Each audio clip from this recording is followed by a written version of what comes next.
அனைவருக்கும் மகிழ்வான வணக்கம். நமது உடலை இயக்குகின்ற உயிர் நம் கண்களுக்கு புலப்படுவதில்லை. கண்ணுக்கு தெரியாத உயிர் கண்ணுக்கு தெரியும் உடலை இயக்குகின்றது.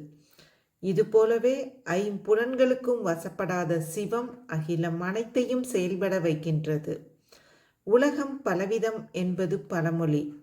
இவ்வாக்கியத்தை உலகு அம்பல விதம் அப்படின்னு பிரித்து பொருள் கொள்ளணும். அம்பலம், ஆகாயம். அம்பலம்னா ஆகாயம். பறந்து விரிந்து கிடக்கும் ஆகாயத்தில் ஒரு ஞான ஒளி இடைவிடாது அசைந்து இவ்வுலகை இயக்கச் செய்கின்றது. இறைவன் ஒளிமயமானவன், எல்லையற்ற வானமாய் எங்கெங்கும் வியாபித்திருப்பவன். அவனை இப்பிரபஞ்சத்தை ஆட்டுவிக்கின்றான். நமது தலைவன் இறைவனே. நன்றி.